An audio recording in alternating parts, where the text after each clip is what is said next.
आजकल की इस भागती दुनिया में हम इतने ज्यादा व्यस्त होते जा रहे हैं कि हम खुद को भूलने लगे हैं।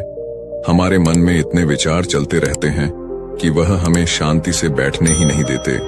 जब कभी थोड़ा सा समय मिलता है हमें शांति से बैठने का, तो हमारे दिमाग में फिर से तमाम विचार आने लगते हैं और फिर हम यह भूल जाते हैं कि हम शांतिपूर्वक बैठे हैं कि नहीं।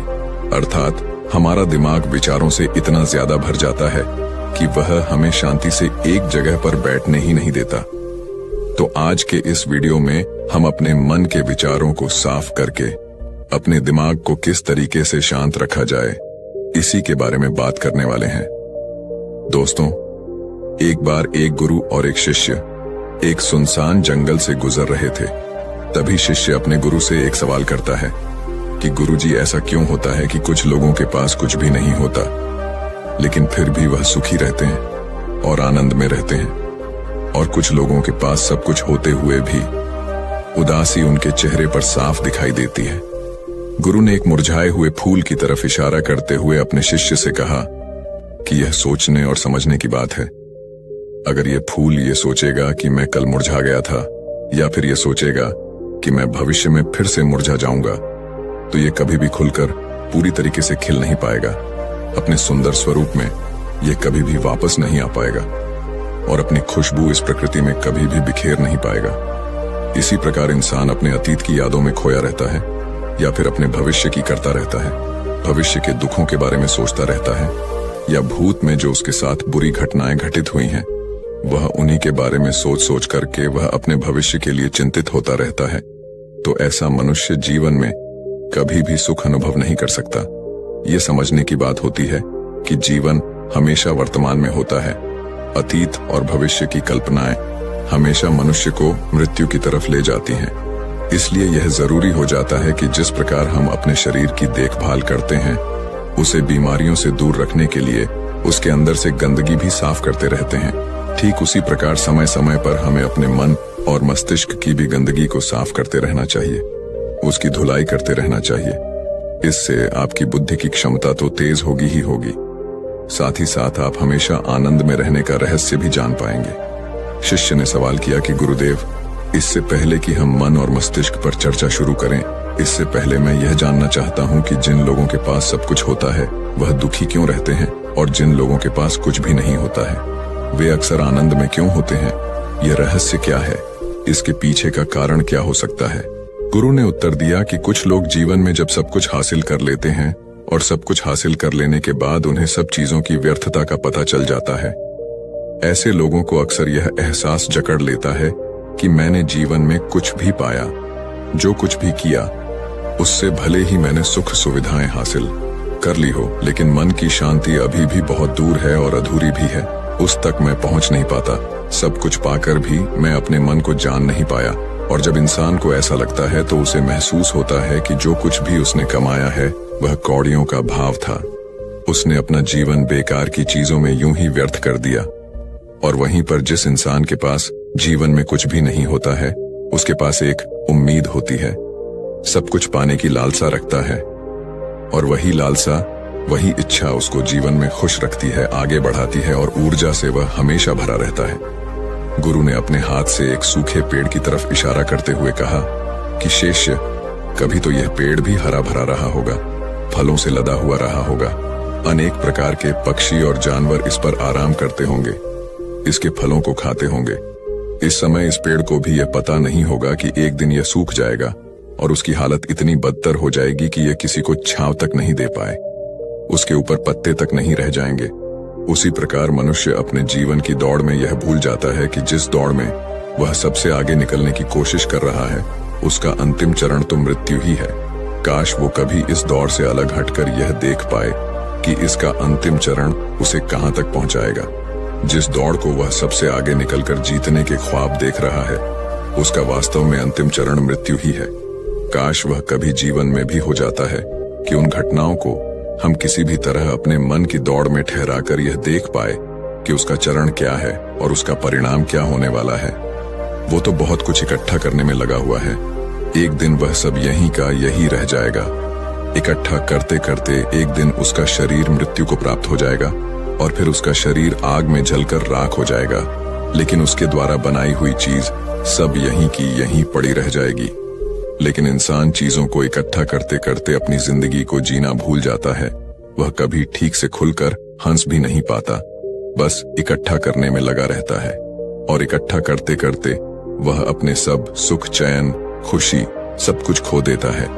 ऐसा भी हो सकता है कि वह ऐसे कार्यों की तरफ आगे बढ़ सकता है जो उसके जीवन में आनंद पैदा करता हो, जो उसके जीवन को एक नई दिशा दे।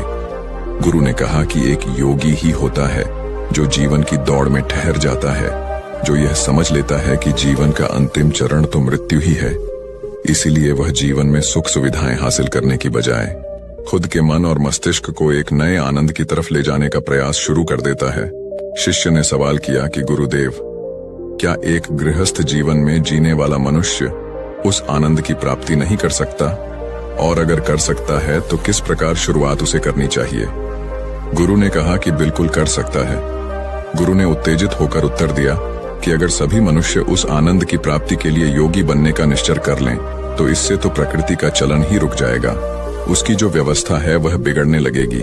एक सच्चा योगी अपने जीवन में खोज करता है और खोज करने के बाद वह गृहस्थ जीवन में किस प्रकार आनंद को प्राप्त किया जा सकता है वह तरीके सभी को बताता है, ताकि मनुष्य अपने गृहस्थ जीवन का पालन करते हुए उस आनंद की प्राप्ति भी कर सके।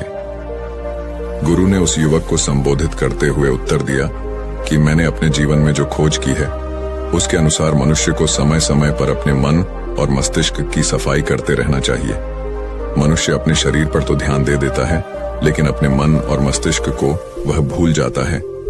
उस पर कभी वह ध्यान ही नहीं देता और उसी वजह से मन और मस्तिष्क उसके बूढ़े होते चले जाते हैं। उसमें जवानी रह ही नहीं जाती, और जब उनमें जवानी नहीं रह जाती तो वे नयापन और ताजगी नहीं रह जाती, जिसकी वजह से एक इंसान उदासी से भर जाता है।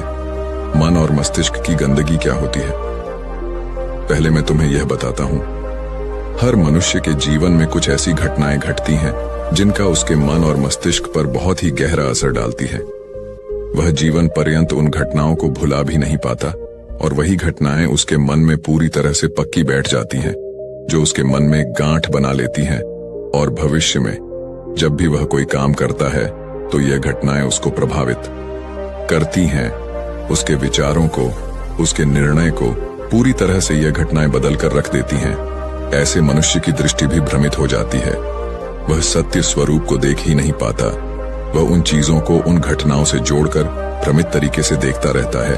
उदाहरण के लिए, अगर किसी बुरी आंखें वाले आदमी ने आपको धोखा दे दिया है तो आप जीवन पर्यंत बुरी आंखें वाले आदमी को हमेशा धोखेबाज ही समझते रहेंगे। उस पर कभी पूर्ण रूप से आप विश्वास ही नहीं कर पाएंगे। लेकिन समझने की बात यह होती है कि जिस इंसान ने आपको धोखा दिया है वह धोखा आपको बुरी आंखों से नहीं मिला, वह इंसान के स्वभाव से मिला है। लेकिन उस इंसान के स्वभाव से हमारे दिमाग में उसका एक चित्र छप गया, उसकी एक छवि बन गई, और वह छवि दूसरे आदमी से जब हम संपर्क करते हैं तो बीच में एक दीवार की तरह खड़ी हो जाती है। और इसी वजह से दो लोगों के बीच गहरे संबंध स्थापित नहीं हो पाते।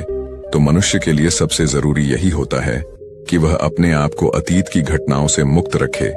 उन घटनाओं से प्रभावित होकर वह दिमाग में किसी तरह की छवि न बनाए। कुछ लोग इस बात पर यह सवाल खड़ा कर सकते हैं कि फिर जीवन के अनुभव किस काम में आएंगे। लेकिन समझने की बात तो यह होती है कि हम जीवन के अनुभवों को भी भ्रमित तरीके से जान लेते हैं, सही तरीके से उनसे सीख ही नहीं पाते।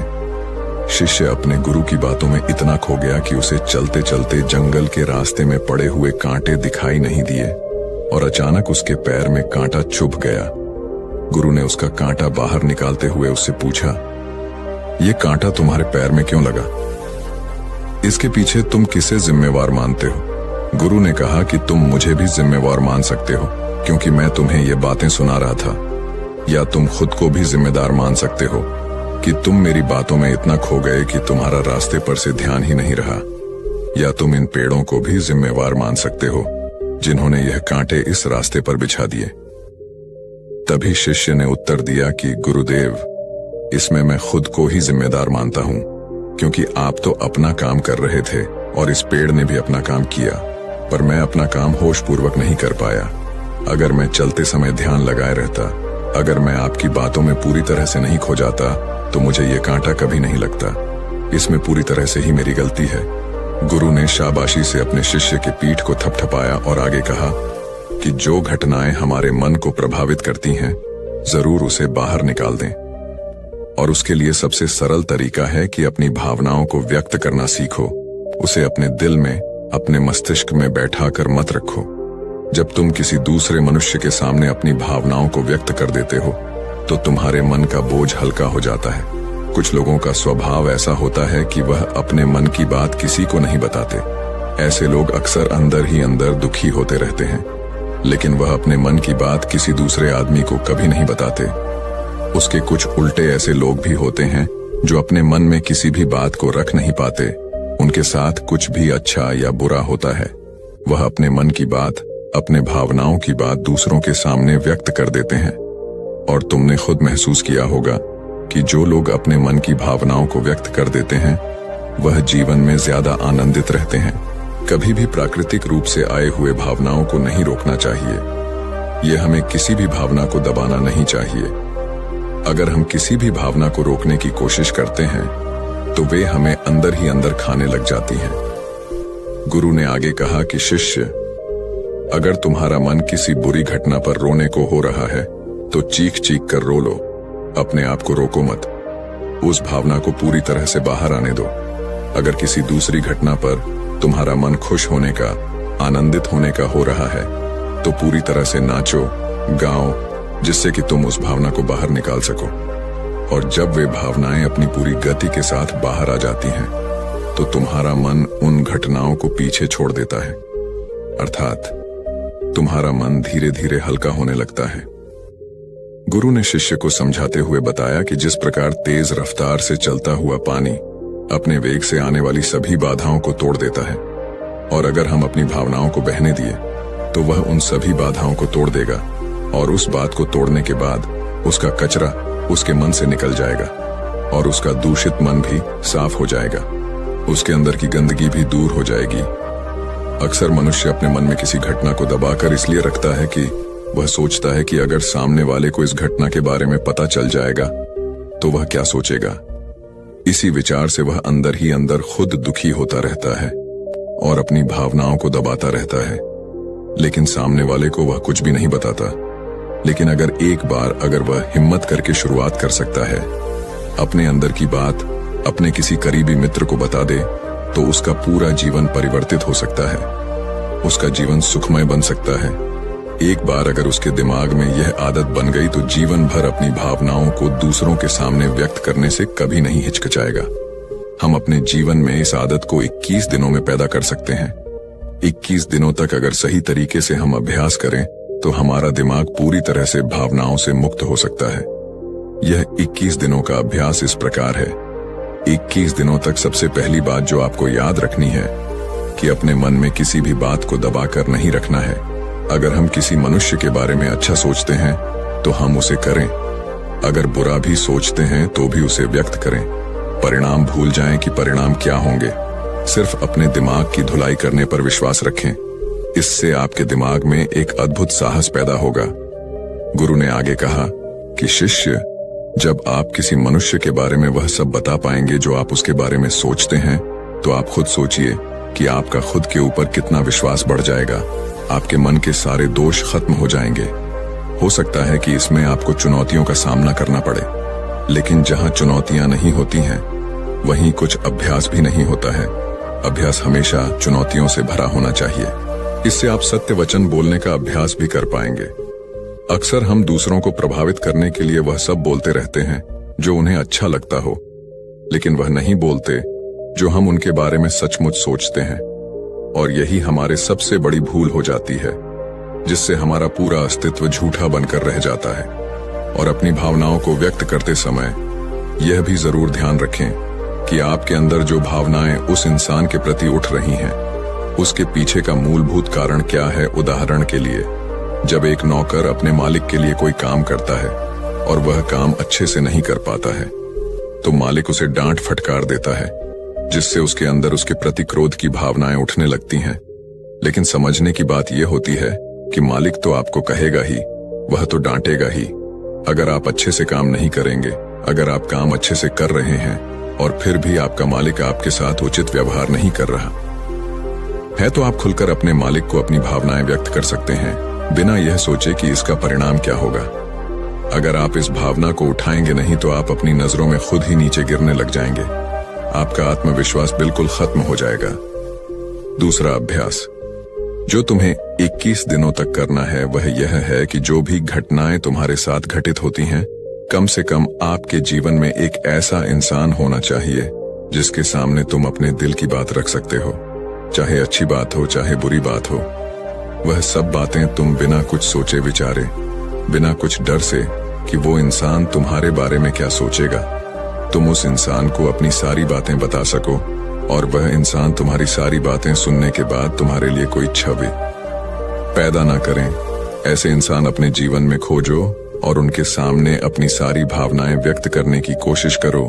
दिन में जो कुछ भी घटित होता है, अच्छा लगता है या बुरा होता है, किसी के प्रति आकर्षण होता है, उसको एक दोस्त की तरह बताने का प्रयास करें। इससे यह पता चल जाएगा कि तुम्हारा मन घटनाओं के प्रति किस प्रकार की भावनाएं पैदा करता है।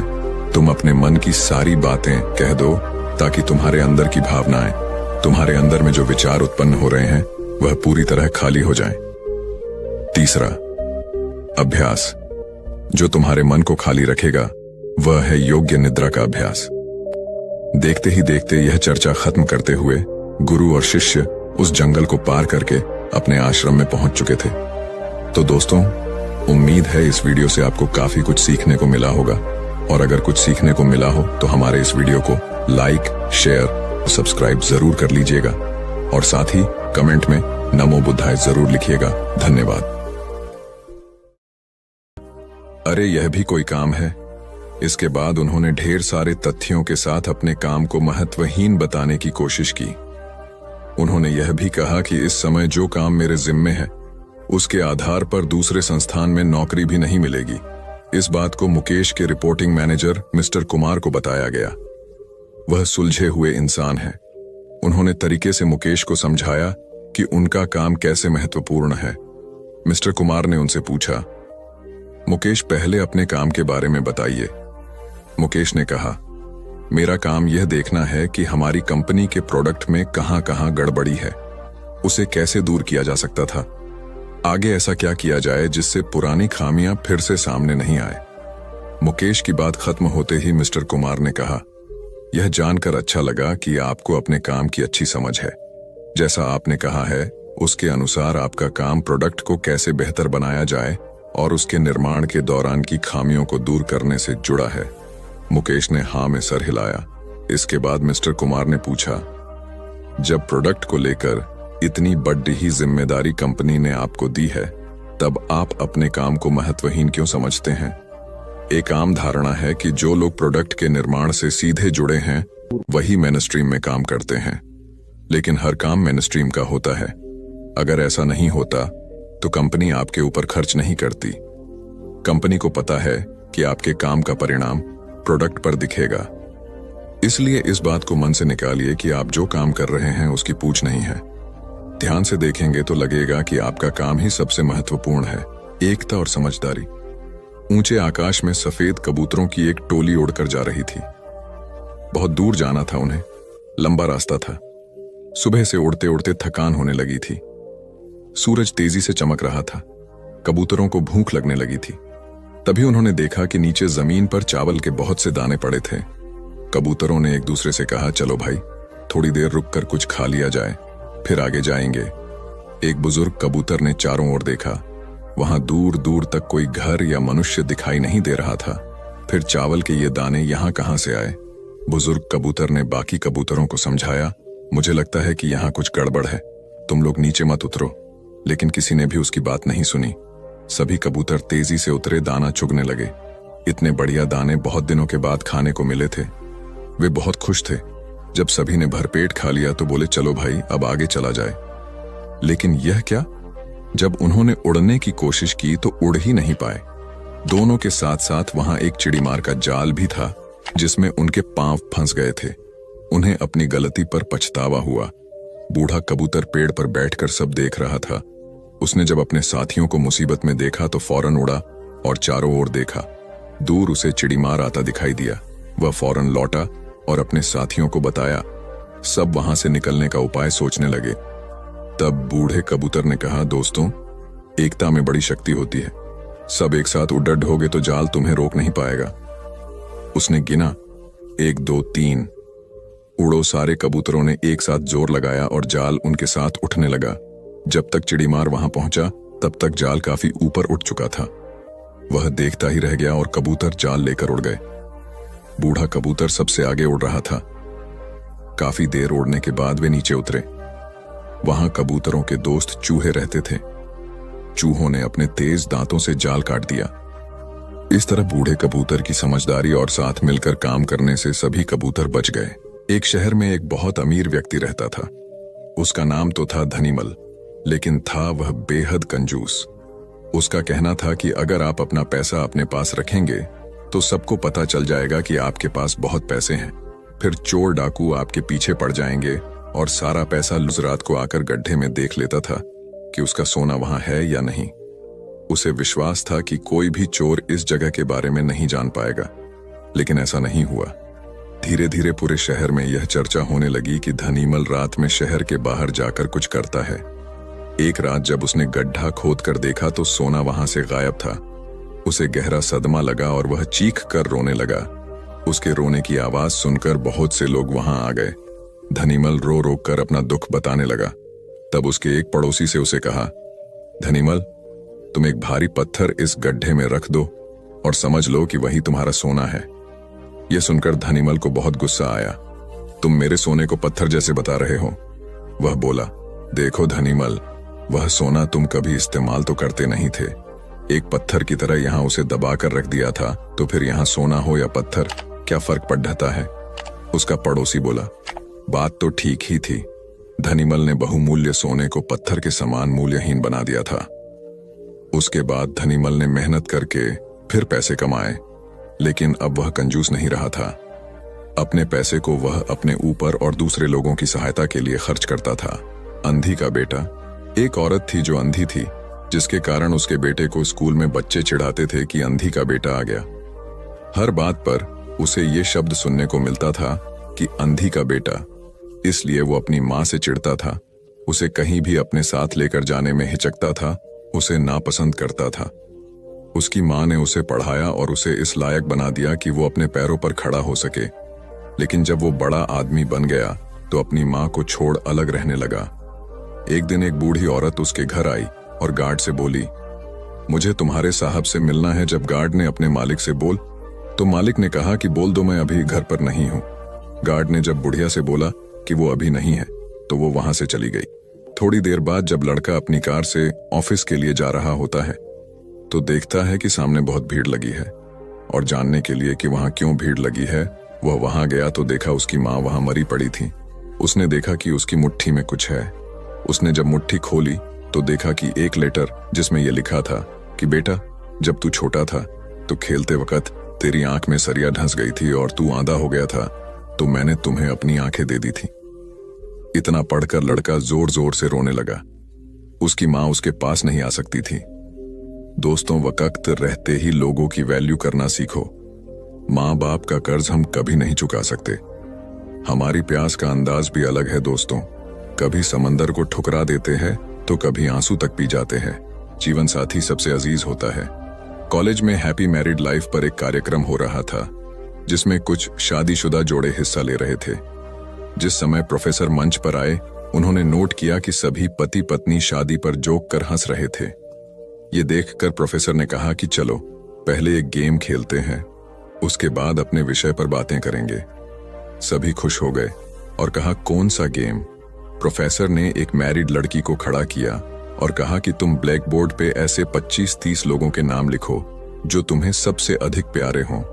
लड़की ने पहले तो अपने परिवार के लोगों के नाम लिखे, फिर अपने सगे संबंधी, दोस्तों, पड़ोसी और सहकर्मियों के नाम लिख दिए। अब प्रोफेसर ने उसमें से कोई भी कम पसंद वाले 5 नाम मिटाने को कहा। लड़की ने अपने सहकर्मियों के नाम मिटा दिए। प्रोफेसर ने और 5 नाम मिटाने को कहा। लड़की ने थोड़ा सोचकर अपने पड़ोसियों के नाम मिटा दिए। अब प्रोफेसर ने और 10 नाम मिटा दिया। प्रोफेसर ने उस लड़की से कहा, तुम अपनी जगह पर जाकर बैठ जाओ, और सभी की तरफ गौर से देखा और पूछा, क्या कोई बता सकता है कि ऐसा क्यों हुआ कि सिर्फ पति का ही नाम बोर्ड पर रह गया? कोई जवाब नहीं दे पाया, सभी मुंह लटकाकर बैठे थे। प्रोफेसर ने फिर उस लड़की को खड़ा किया और कहा, ऐसा क्यों? जिसने तुम्हें जन्म दिया और पाल पोस कर इतना बड़ा किया, उनका नाम तुमने मिटा दिया। और तो और, तुमने अपनी कोख से जिस बच्चे को जन्म दिया, उसका भी नाम तुमने मिटा दिया। लड़की ने जवाब दिया कि अब मम्मी पापा बूढ़े हो चुके हैं, कुछ साल के बाद वो मुझे और इस दुनिया को छोड़ के चले जाएंगे। मेरा बेटा जब बड़ा हो जाएगा तो जरूरी नहीं कि वो शादी के बाद मेरे साथ ही रहे, लेकिन मेरे पति जब तक मेरी जान में जान है, तब तक मेरा आधा शरीर बन के मेरा साथ निभाएंगे। इसलिए मेरे लिए सबसे अजीज मेरे पति हैं। प्रोफेसर और बाकी स्टूडेंट ने तालियों की गूंज से लड़की को सलामी दी। प्रोफेसर ने कहा, तुमने बिल्कुल सही कहा कि तुम और सभी के बिना रह सकती हो, पर अपने आधे अंग अर्थात अपने पति के बिना नहीं रह सकती। मजाक मस्ती तक तो ठीक है, पर हर इंसान का अपना जीवन साथी ही उसको सबसे ज्यादा अजीज होता है। दिमाग का इस्तेमाल कर पक्ष में करें परिस्थितियां। एक शेर जंगल में शिकार पर निकला था। एक लोमड़ी अचानक उसके सामने आ गई। लोमड़ी को लगा कि अब उसे कोई नहीं बचा सकता है, लेकिन उसने हार नहीं मानी और अपनी जान बचने के लिए एक तरकीब सोची। लोमड़ी ने शेर से कड़े शब्दों में कहा, तुम्हारे पास इतनी ताकत नहीं कि मुझे मार सको। यह सुनकर शेर थोड़ा अचंभित हुआ। उसने पूछा, तुम ऐसा कैसे कह सकती हो? लोमड़ी ने अपनी आवाज और जैसी परेशानी बार बार नहीं आती, अगर आती भी है तो आसानी से हल हो जाती है। सिकंदर की बात सुनकर रोहित को अपनी गलती का एहसास हुआ। उसे एहसास हुआ कि शुरुआती सफलता के बाद उसने सीखना एकदम छोड़ दिया था। यही वजह है कि अपने व्यापार में होने वाले नुकसान का आकलन वह नहीं कर पाया। जीवन में सफल होने के लिए सीखते रहना जरूरी है। इंसान को हमेशा सीखते रहना चाहिए। इससे उसके भीतर नकारात्मक विचार नहीं आते हैं, बल्कि उसमें सकारात्मक बदलाव आता रहता है और सफलता की सीढ़ियां चढ़ता रहता है। सीखते रहने वाले व्यक्ति को सफलता के अवसर भी ज्यादा मिलते हैं। सबसे बड़ी बात यह है कि इस तरह के व्यक्ति में अहंकार नहीं होता। जिसके मन में अहंकार होगा वह कभी सीखने का प्रयास नहीं करेगा। घमंड कुल्हाड़ी हुई निरुत्तर। एक बार कुल्हाड़ी और लकड़ी के एक डंडे में विवाद छिड़ गया। दोनों स्वयं को शक्तिशाली बता रहे थे। हालांकि लकड़ी का डंडा बाद में शांत हो गया, किंतु कुल्हाड़ी का बोलना जारी रहा। कुल्हाड़ी में घमंड अत्यधिक था। वह गुस्से में भरकर बोल रही थी, तुमने स्वयं को समझ क्या रखा है? तुम्हारी शक्ति मेरे आगे पानी भरती है। मैं चाहूं तो बड़े बड़े वृक्षों को पल में काट कर गिरा दूं, धरती का सीना फाड़कर उसमें तालाब कुआं बना दूं। तुम मेरी बराबरी कर पाओगे? मेरे सामने से हट जाओ, अन्यथा तुम्हारे टुकड़े टुकड़े कर दूंगी। लकड़ी का डंडा कुल्हाड़ी की अहंकारपूर्ण बातों को सुनकर धीरे से बोला, तुम जो कह रही हो वह बिल्कुल ठीक है, किंतु तुम्हारा ध्यान शायद एक बात की ओर नहीं गया। जो कुछ तुमने करने को कहा है बेशक तुम कर सकती हो, किंतु अकेले अपने दम पर नहीं कर सकती। कुल्हाड़ी ने चिढ़कर कहा, क्यों? मुझ में किस बात की कमी है? डंडा बोला, जब तक मैं तुम्हारी सहायता न करूं तुम यह सब नहीं कर सकती हो। जब तक मैं हत्या बनकर तुम में न लगाया जाऊं तब कोई किसे पकड़कर तुमसे ये सारे काम लेगा। बिना हत्थे की कुल्हाड़ी से कोई काम लेना असंभव है। कुल्हाड़ी को अपनी भूल का एहसास हुआ और उसने डंडे से क्षमा मांगी। कथा सार यह है कि दुनिया सहयोग से चलती है। जिस प्रकार ताली दोनों हाथों के मेल से बजती है, उसी प्रकार सामाजिक विकास भी परस्पर सहयोग से ही संभव होता है। यदि जीवन का संतुलन बिगड़ा और थकान आई तो समझ लीजिए कि बीमारी आई, और यदि वापस ऊर्जा अर्जित करने के लिए विश्राम किया जा रहा है तो ऐसी थकान वरदान भी साबित हो सकती है। इन दिनों जिस तरह की हमारी जीवन शैली है, इसमें असंतुलन बहुत अधिक है। सुबह उठने से लेकर रात को सोने तक शरीर की कुछ नियमित क्रियाएं हैं, आदमी उसे भूल गया है। गौतम बुद्ध बहुत काम करते पर कभी थकते नहीं थे। आज भी कई साधु संत उतना ही परिश्रम कर रहे हैं जितना एक कॉर्पोरेट जगत का सफल व्यक्ति करता है, और जब वे रात को सोते हैं तो पूरी बेफिक्री के साथ। बुद्ध से उनके शिष्यों ने एक बार पूछा था, आप थकते नहीं? बुद्ध का उत्तर था, जब मैं कुछ कर, ये क्रियाएं अपने आप में एक विश्राम है। करने वाला कोई और है, हम तो महज उसके हाथों की कठपुतली हैं। यह मनोभाव भी थकान को मिटाएगा। क्या दिक्कत है ऐसा सोच लेने में? महात्मा बुद्ध ज्ञान प्राप्ति के लिए घोर तप में लगे थे। उन्होंने शरीर को काफी कष्ट दिया, यात्राएं की, घने जंगलों में कठिन साधना की, पर आत्मज्ञान की प्राप्ति नहीं हुई। निराश हो बुद्ध सोचने लगे, मैंने अभी तक कुछ भी प्राप्त नहीं किया, अब आगे क्या कर पाऊंगा। निराशा, अविश्वास के इन नकारात्मक भावों ने उन्हें क्षुब्ध कर दिया। कुछ ही क्षणों के बाद उन्हें प्यास लगी। वे थोड़ी दूर स्थित एक झील तक पहुंचे। वहां उन्होंने एक दृश्य देखा कि एक नन्ही सी गिलहरी के 2 बच्चे झील में डूब गए। पहले तो वह गिलहरी जड़वत बैठी रही, फिर कुछ देर बाद उठकर झील के पास गई, अपना सारा शरीर झील के पानी में भिगोया और फिर बाहर आकर पानी झाड़ने लगी। ऐसा वह बार बार करने लगी। बुद्ध सोचने लगे कि इस गिलहरी का प्रयास कितना मूर्खतापूर्ण है। क्या कभी यह इस झील को सुखा सकेगी? किंतु गिलहरी का यह क्रम लगातार जारी था। बुद्ध को लगा मानो गिलहरी कह रही हो कि यह झील कभी खाली होगी या नहीं, यह मैं नहीं जानती, किंतु मैं अपना प्रयास नहीं छोड़ूंगी। अतः उस छोटी सी गिलहरी ने भगवान बुद्ध को अपने लक्ष्य मार्ग से विचलित होने से बचा लिया। वे सोचने लगे कि जब यह नन्ही गिलहरी अपने लघु सामर्थ्य से झील को सुखा देने के लिए दृढ़ संकल्पित है तो मुझ में क्या कमी है। मैं तो इससे 1000 गुना अधिक क्षमता रखता हूं। यह सोचकर गौतम बुद्ध पुनः अपनी साधना में लग गए और एक दिन बोधिवृक्ष तले उन्हें ज्ञान का आलोक प्राप्त हुआ। यह कथा असफलता के बावजूद प्रयासों की निरंतरता पर बल देती है। यदि हम पूर्ण होने पर बुद्ध ने उसकी तरफ देखा और उसे बहुत स्नेह से दुलारा। उनका निश्चल प्रेम देखकर सर्प का विष अमृत बन गया और यक्ष ने श्रद्धापूर्वक बुद्ध को नमन किया। कहानी का सार यह है कि मन की कलुषता पर एकाग्रता, स्नेह और संभव से ही विजय प्राप्त की जा सकती है। बौद्ध भिक्षु बोधि धर्म भ्रमण करते हुए एक गांव में पहुंचे। लोग उनका बहुत आदर करते थे। बोधि धर्म व उनके शिष्यों का ग्रामीणों ने हार्दिक सत्कार किया और फिर उनके पवित्र वचनों को सुनने के लिए उनके आसपास एकत्रित हो गए। बोधि धर्म लोगों को धर्म और आचरण विषयक अच्छी बातें सरल भाषा में समझाने लगे। तभी वहां एक व्यक्ति आया और बोधि धर्म को अपशब्द कहने लगा। उपस्थित जनसमूह ने उसे रोकने का बहुत प्रयास किया, किंतु वह नहीं माना तथा अनवरत बोधि धर्म को इस आचरण पर कदापि क्रोधित नहीं हुए और लोगों से बोले कि यह भविष्य में मेरा सबसे बड़ा भक्त बनने वाला है। लोगों ने पूछा कि कैसे?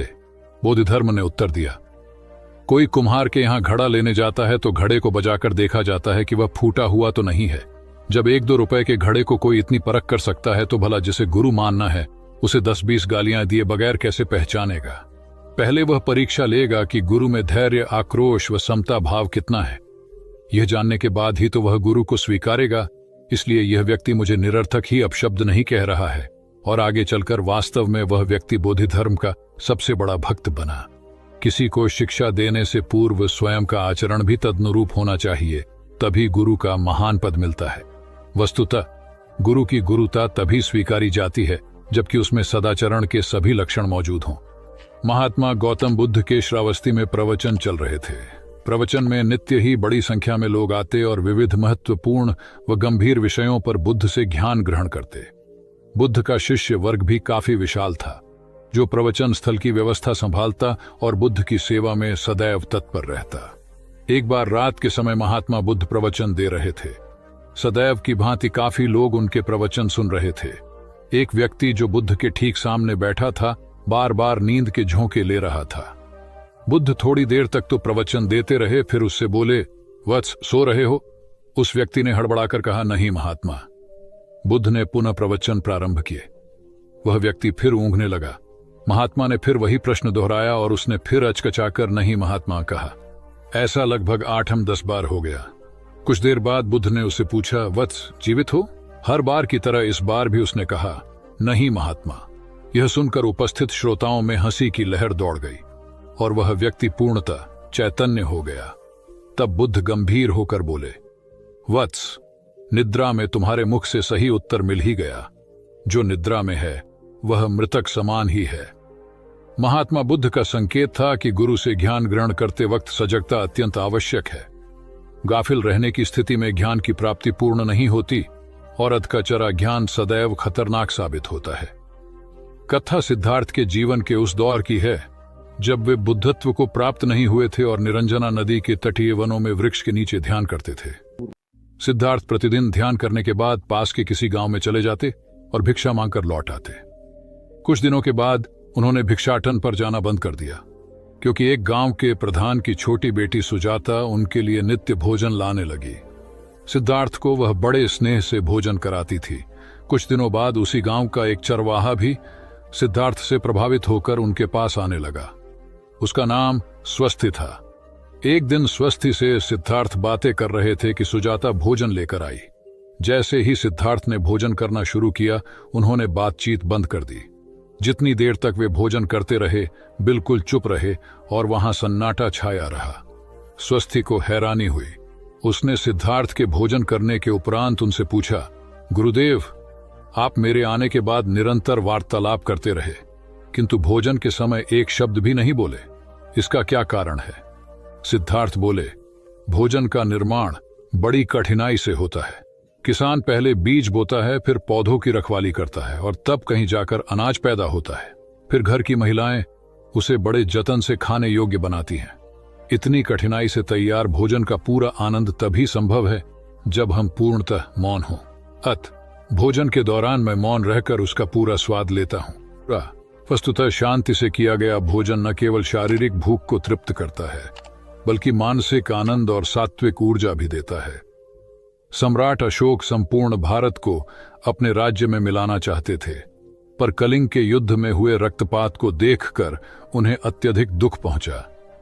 उनकी महत्वाकांक्षा ने जो तबाही मचाई थी, उसे देखकर उन्हें खुद पर ग्लानि हुई। उन्होंने देखा कि लोग दर्द से कराह रहे थे। यह सब विनाश केवल उनकी महत्वाकांक्षा से हुआ था। यह सब देखकर अशोक के मन में विनाश का पथ छोड़कर नेकी के रास्ते पर चलने का विचार जगा। अशोक की राजधानी पाटलिपुत्र थी। पाटलिपुत्र अब पटना के रूप में जाना जाता है। पटना से गया भी अधिक दूर नहीं है, जहां बोधि वृक्ष के नीचे महात्मा बुद्ध को ज्ञान प्राप्त हुआ था। बुद्ध के अष्टप्रद मार्ग, शांति और दया के संदेश ने अशोक के दिलो दिमाग में इतनी उथल पुथल पैदा कर दिया कि उन्होंने उस मार्ग को अपनाने का फैसला किया। इस पथ पर चलने से उन्होंने इतिहास में अपनी अमिट छाप छोड़ी।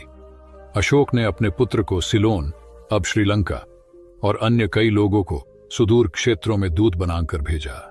एक निर्दयी महत्वाकांक्षा एक ऐसे पवित्र उद्देश्य में बदल चुकी थी जिसमें कुछ अच्छा कर गुजरने की, करुणा और प्रेम के संदेश को चारों ओर फैलाने की इच्छा थी। करुणा केवल दया भावना मात्र नहीं है, ये आपके अंदर दूसरों की मदद करने की तीव्र इच्छा पैदा करती है। इसी भावना ने बुद्ध को भगवान और अशोक को महान बनाया। तथागत बुद्ध उन दिनों मगध प्रवास पर थे। साथ में शिष्यों का बड़ा समूह भी था। प्रतिदिन बुद्ध के प्रवचन होते, जिनका लाभ लेने के लिए बड़ी संख्या में लोग आते। इन लोगों में साधारण जन के साथ विशिष्ट हस्तियां भी शामिल रहती थीं। हालांकि बुद्ध सभी के प्रति समान रूप से प्रेम व आत्मीयता का व्यवहार रखते थे। इन लोगों में नगर सेठ का पुत्र भी था, जो बड़े ध्यान से बुद्ध के प्रवचन सुनता था। वह नित्य ही बुद्ध के शिष्यों के समक्ष बुद्ध की तारीफों के पुल बांधता और धन्य धन्य भाव से घर जाता।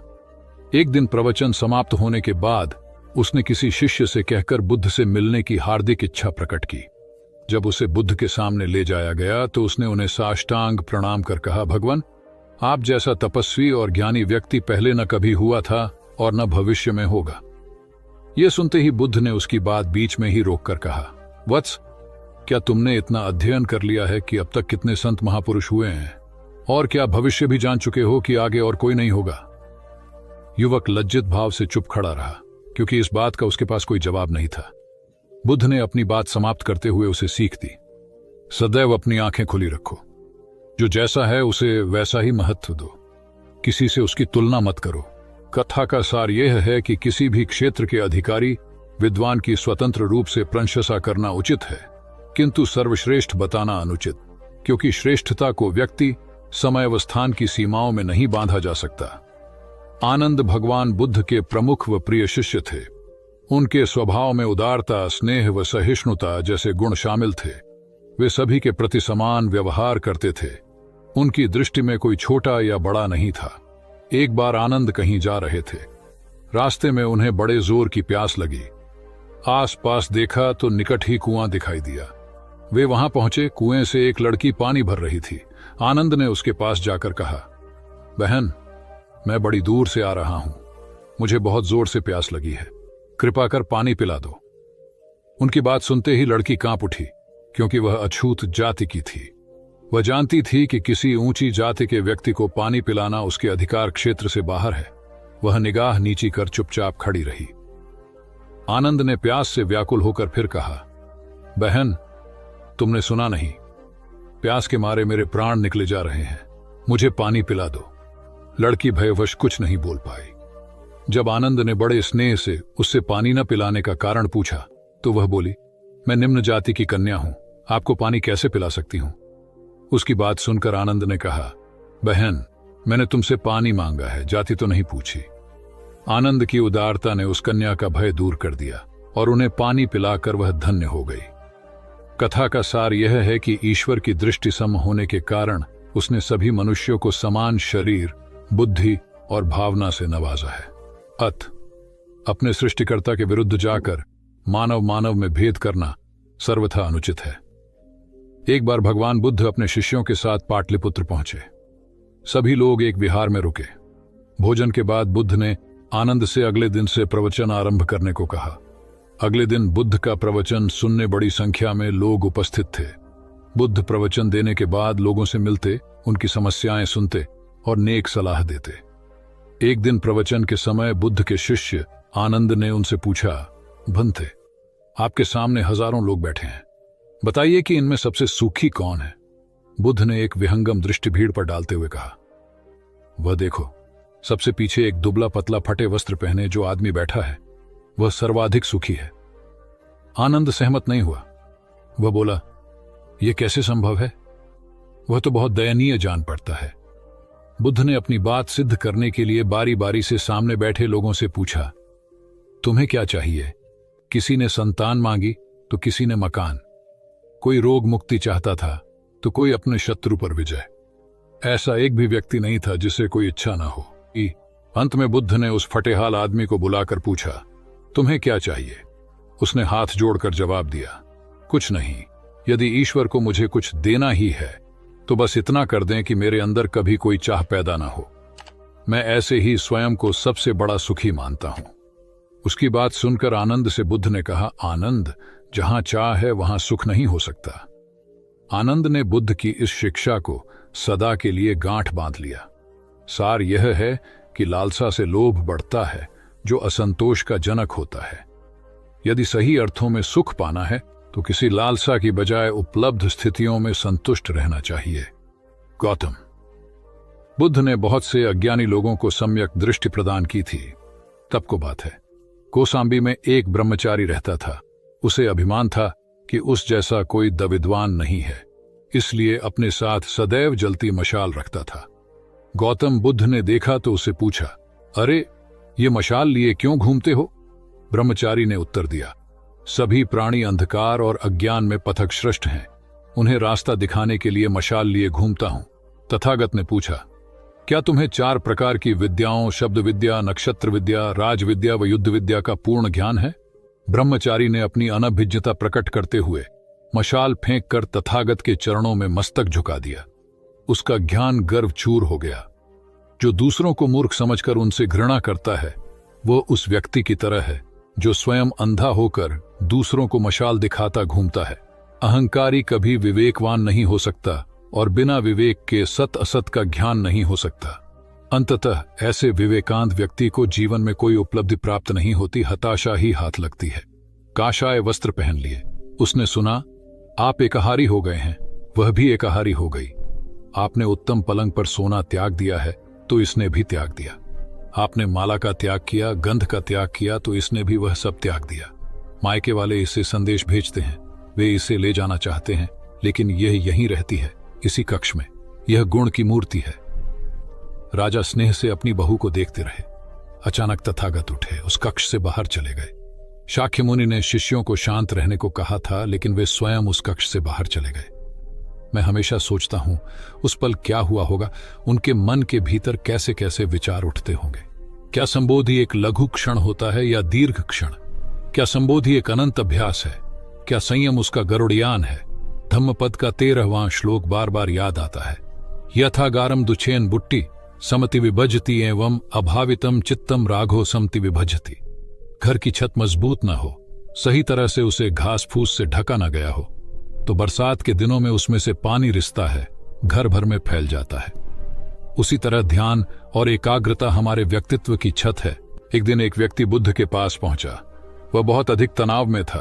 अनेक प्रश्न उसके दिमाग में घूम घूम कर उसे परेशान कर रहे थे, जैसे आत्मा क्या है, आदमी मृत्यु के बाद कहां जाता है, सृष्टि का निर्माता कौन है, स्वर्ग नरक की अवधारणा कहां तक सच है और ईश्वर है या नहीं। उसे इन प्रश्नों के उत्तर नहीं मिल रहे थे। जब वह बुद्ध के पास पहुंचा तो उसने देखा कि बुद्ध को कई लोग घेर कर बैठे हैं। बुद्ध उन सभी के प्रश्नों व जिज्ञासाओं का समाधान अत्यंत सहज भाव से कर रहे हैं। काफी देर तक यह क्रम चलता रहा, किंतु बुद्ध धैर्यपूर्वक हर एक को संतुष्ट करते रहे। बेचारा व्यक्ति वहां का हाल देखकर परेशान हो गया। उसने सोचा कि इन्हें दुनियादारी के मामलों में पड़ने से क्या लाभ, अपना भगवत भजन करें और बुनियादी समस्याओं से ग्रस्त इन लोगों को भगाए। किंतु बुद्ध का व्यवहार देखकर तो ऐसा लग रहा था मानो इन लोगों का दुख उनका अपना दुख है। आखिर उस व्यक्ति ने पूछ ही लिया, महाराज, आपको इन सांसारिक बातों से क्या लेना देना? बुद्ध बोले, मैं ज्ञानी नहीं हूं और इंसान हूं। वैसे भी वह ज्ञान किस काम का जो इतना घमंडी और आत्म केंद्रित हो कि अपने अतिरिक्त दूसरे की चिंता ही न कर सके। ऐसा ज्ञान तो अज्ञान से भी बुरा है। बुद्ध की बातें सुनकर व्यक्ति को उलझन दूर हो गई। उस दिन से उसकी सोच व आचरण दोनों बदल गए। कथा का सार यह है कि ज्ञान तभी सार्थक होता है जब वह लोक कल्याण में संलग्न हो। महात्मा बुद्ध ने युवक को सत्संग का महत्व समझाया। महात्मा बुद्ध एक गांव में ठहरे हुए थे। वे प्रतिदिन शाम को वहां पर सत्संग करते थे। भक्तों की भीड़ होती थी क्योंकि उनके प्रवचनों से जीवन को सही दिशा बोध प्राप्त होता था। बुद्ध की वाणी में गजब का जादू था। तब बुद्ध ने उसे समझाया, यदि इसी तरह उसे पानी में निरंतर डालते रहोगे तो कुछ ही दिनों में ये छेद फूलकर बंद हो जाएंगे और टोकरी में पानी भर पाओगे। इसी प्रकार जो निरंतर सत्संग करते हैं उनका मन एक दिन अवश्य निर्मल हो जाता है। अवगुणों के छिद्र भरने लगते हैं और गुणों का जल भरने लगता है। युवक ने बुद्ध से अपनी समस्या का समाधान पा लिया। निरंतर सत्संग से दुर्जन भी सज्जन हो जाते हैं, क्योंकि महापुरुषों की पवित्र वाणी उनके मानसिक विकारों को दूर कर उनमें सद्विचारों का आलोक प्रसारित कर देती है। एक आदमी को बुद्ध ने सुझाव दिया कि दूर से पानी लाते हो, क्यों नहीं अपने घर के पास एक कुआं खोद लेते? हमेशा के लिए पानी की समस्या से छुटकारा मिल जाएगा। सलाह मानकर उस आदमी ने कुआं खोदना शुरू किया, लेकिन 7-8 फीट खोदने के बाद उसे पानी तो क्या, गीली मिट्टी का भी चिन्ह नहीं मिला। उसने वह जगह छोड़कर दूसरी जगह खुदाई शुरू की, लेकिन 10 फीट खोदने के बाद भी उसमें पानी नहीं निकला। उसने फिर तीसरी जगह कुआं खोदना शुरू किया, लेकिन यहां भी उसे निराशा ही हाथ लगी। इस क्रम में उसने 8-10 फीट के 10 कुएं खोद डाले, लेकिन पानी कहीं नहीं मिला। वह निराश होकर बुद्ध के पास गया। उसने बुद्ध को बताया कि मैंने 10 कुएं खोद डाले, मगर पानी एक में भी नहीं निकला। बुद्ध को आश्चर्य हुआ। वे स्वयं चलकर उस स्थान पर आए जहां उसने 10 गड्ढे खोदे हुए थे। बुद्ध ने उन गड्ढों की गहराई देखी और सारा माजरा समझ गए। फिर वे बोले, 10 कुएं खोदने की बजाय एक कुएं में ही तुम अपना सारा परिश्रम लगाते तो पानी कब का मिल गया होता। तुम सब गड्ढों को बंद कर दो, केवल एक को गहरा करते जाओ, पानी निकल आएगा।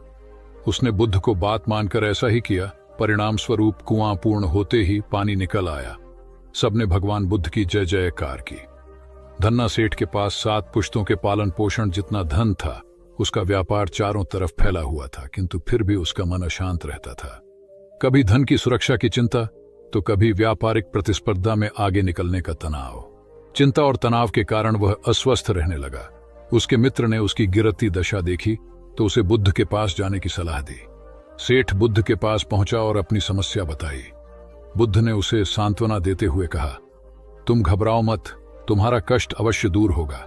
बस तुम यहां कुछ दिन रहकर प्रभु का ध्यान किया करो। बुद्ध के कहे अनुसार सेठ ने रोज ध्यान करना शुरू कर दिया, किंतु सेठ का मन ध्यान में नहीं लगा। वह जैसे ही ध्यान करने बैठता, उसका मन फिर अपनी दुनिया में चला जाता। उसने बुद्ध को यह बात बताई, किंतु बुद्ध ने कोई उपाय नहीं बताया। थोड़ी देर बाद जब सेठ बुद्ध के साथ वन में सायंकालीन भ्रमण कर रहा था तो उसके पैर में एक कांटा चुभ गया। वह दर्द के मारे कराहने लगा। बुद्ध ने कहा, बेहतर होगा कि तुम जी कड़ाकर कांटे को निकाल दो, तब इस दर्द से मुक्ति मिल जाएगी। सेठ ने मन कड़ाकर कांटा निकाल दिया। उसे चैन मिल गया। तब बुद्ध ने उसे समझाया, ऐसे ही लोभ, मोह, क्रोध, घमंड व द्वेष के कांटे तुम्हारे मन में गड़े हैं। जब तक अपने मन की संकल्प शक्ति से उन्हें नहीं निकालोगे, अशांत ही रहोगे। सेठ का अज्ञान बुद्ध के इन शब्दों से दूर हो गया और उसने निर्मल हृदय की राह पकड़ ली। अपनी कुप्रवृत्तियों से मुक्ति के लिए संकल्पबद्धता अनिवार्य है। जब तक व्यक्ति दृढ़ निश्चय न कर ले, वह अपनी गलत आदतों से मुक्त नहीं हो सकता। बुद्ध की शिक्षा से गांव का उद्धार हुआ। एक युवक ने बुद्ध से आकर कहा, मेरा गांव अशिक्षित है। मैं अपने परिवार से झगड़कर थोड़ा बहुत पढ़ पाया हूं। आगे और पढ़ना चाहता हूं, किंतु सभी रोक रहे हैं। घर के लोग सोचते हैं कि खेती में खूब पैसा है और उसके लिए किसी शिक्षा की आवश्यकता नहीं है। यही सोच गांव वालों की भी है। कृपया आप मेरे गांव चलकर वहां शिक्षा का प्रसार करवाइए। बुद्ध युवक की बात मानकर गांव आ गए। धर्मभीरू ग्रामीणों ने बुद्ध का सत्कार किया और रोज उनके प्रवचन सुनने आने लगे। बुद्ध जब भी शिक्षा का महत्व बताते, ग्रामीण विरोधी मत रखते। एक दिन एक महिला अपने 5 साल के बच्चे के लिए पूछने लगी कि उसे किस उम्र से शिक्षा दिलवाए। तब बुद्ध ने समझाया कि तुम्हें तो 5 वर्ष पूर्व उसकी शिक्षा शुरू कर देनी थी। उसे क्या खाना है, क्या नहीं, कैसे क्या बोलना है आदि बातें शुरू से सिखाओगी, तभी तो वह अपना उचित ख्याल रख सकेगा। बुद्ध की यह बात महिला सहित सभी ग्रामीणों को समझ में आ गई। उन्होंने अपने बच्चों को विद्यालय भेजना शुरू किया। यह समय वर्षा का था। युवक ने लोगों को जल संग्रहण की तकनीक बताई। अधिकांश ने उपहास किया, किंतु युवक अपना काम करता रहा। बुद्ध का सहयोग प्राप्त था, इसलिए किसी ने उसका खुलकर विरोध नहीं किया। जब गर्मी में भीषण जल संकट के कारण फसलें सूखने लगीं, तो युवक ने कुएं खुदवाए, जिनमें जल संग्रहण की तकनीक के कारण खूब पानी निकला। ग्रामीण अब शिक्षा का महत्व समझ चुके थे। धीरे धीरे संपूर्ण गांव शिक्षित हो गया। ज्ञान हर उम्र में अर्जित किया जा सकता है। यही ज्ञान हमें जीवन में आने वाली समस्याओं के समाधान की राह सुझाता है। एक गांव में 2 भाई रहते थे जो अपनी शैतानियों के लिए कुख्यात थे। उन्हें दूसरों को परेशान करने में बड़ा आनंद आता था। वे हर समय किसी न किसी को परेशान करने में लगे रहते थे। गांव के लोगों के साथ साथ उनके माता पिता भी उनकी ऐसी हरकतों के कारण बहुत दुखी थे। जब गांव का कोई व्यक्ति उनके माता पिता के पास उनकी शिकायत लेकर आता, तो वे दोनों को बहुत समझाते, किंतु दोनों भाइयों के कानों पर जूं तक नहीं रेंगती। एक दिन उनकी मां गांव में आए हुए महात्मा बुद्ध के पास गई और अपने बच्चों में किसी भी तरह ईश्वर का भय भर देने का आग्रह किया, ताकि वे लोग शैतानी से बाज आए। महात्मा बुद्ध ने मां से दोनों को एक एक करके उनके पास भेजने को कहा।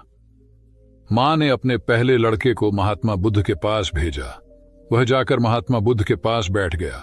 महात्मा बुद्ध ने उससे पूछा, ईश्वर कहाँ है? लड़के की कुछ समझ में नहीं आया और उसने कोई उत्तर नहीं दिया। तब महात्मा बुद्ध ने दोबारा यही सवाल कड़क कर पूछा, तो डर के मारे लड़का वहां से तेजी से भागा और भागते हुए अपने भाई के पास जा पहुंचा तथा बोला, भाई, तुम्हें पता है ईश्वर खो गया है और सब लोग इसके लिए हमें ही जिम्मेदार समझ रहे हैं। छोटा भाई भी इतना बड़ा आरोप सुनकर डर गया और उस दिन से दोनों ने शैतानी करना छोड़ दिया। कथा का सार यह है कि जब सीधे मार्ग से सुधार की राह न मिले तो टेढ़े मार्ग का सहारा लेना ही सर्वथा उचित है। सेठ ने बुद्ध से जाना, सच्चा संपन्न होना। एक सेठ निसंतान था। अपार संपत्ति का मालिक होने के बावजूद सेठ का लोभ बरकरार था। संतान न होने का दुख उसे बहुत था और इस कारण वह न जाने कितने फकीर, बाबा और पंडितों के दर पर माथा टेक चुका था, किंतु नतीजा शून्य रहा। एक बार सेठ के नगर में बुद्ध का आगमन हुआ।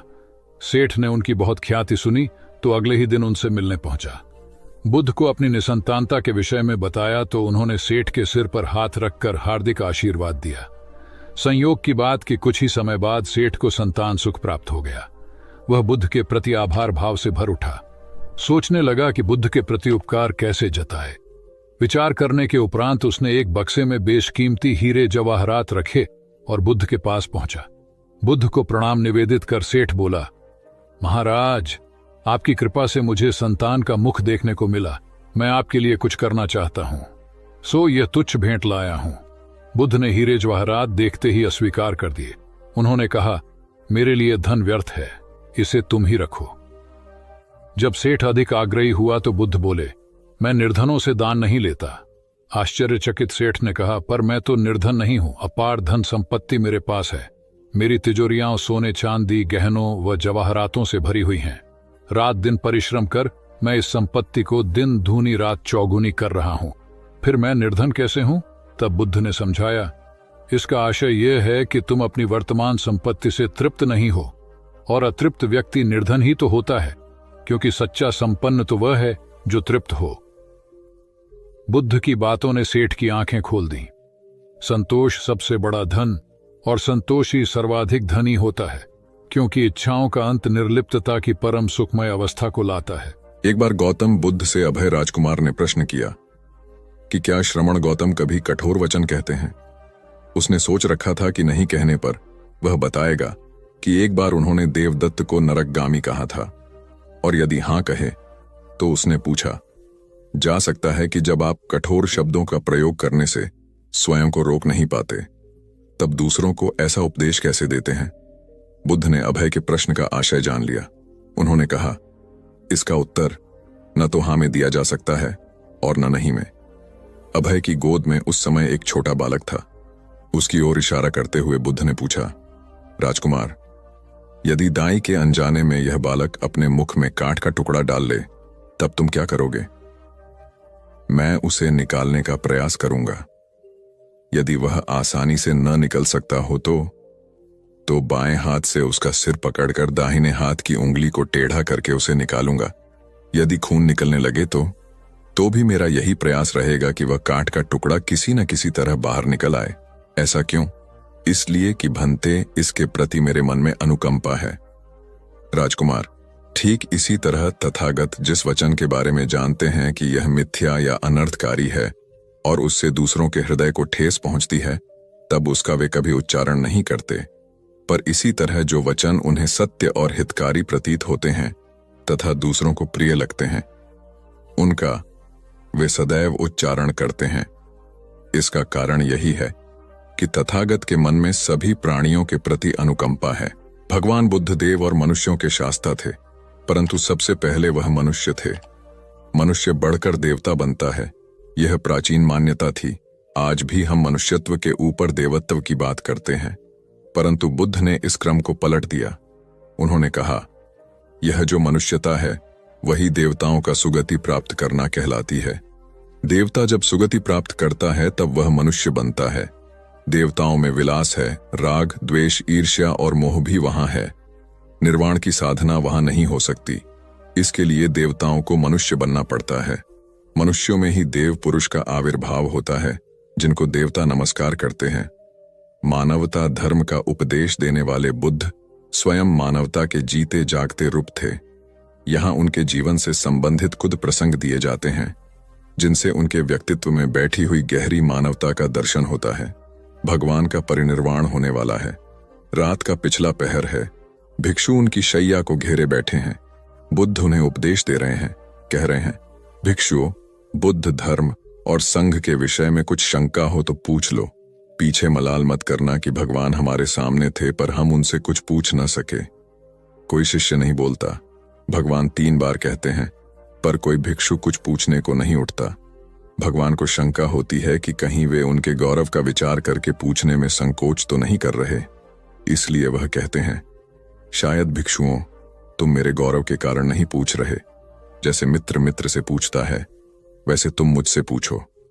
बुद्ध अपने शिष्यों की समान भूमिका पर आ जाते हैं। उनकी यह विनम्रता मनुष्य धर्म की आदर भूमि है। बुद्ध ने अपने को भिक्षुओं का कल्याण मित्र कहा है, जो उनकी मानवीय सहृदयता और विनम्रता को सूचित करता है। एक दूसरा दृश्य भी उसी समय का है। चंद करमार पुत्र के यहाँ बुद्ध ने अंतिम भोजन किया था। उसके बाद ही उन्हें खून गिरने की कड़ी बीमारी हो गई थी, जो उनके शरीरांत का कारण बनी। बुद्ध को उसके हृदय का बड़ा ध्यान था। भक्त उपासक को यह अफसोस हो सकता था कि उसका भोजन करके ही भगवान का शरीर छूट गया। इसलिए आखिरी सांस लेने से पहले उन्होंने आनंद को आदेश दिया, आनंद, चंद करमार पुत्र की इस चिंता को दूर करना और कहना, आयुष्मान तूने बद्धा लाभ कमाया कि मेरे भोजन को करके तथागत परिनिर्वाण को प्राप्त हुए। जिसके हृदय में अगाध करुणा थी वह ऐसा क्यों न कहता।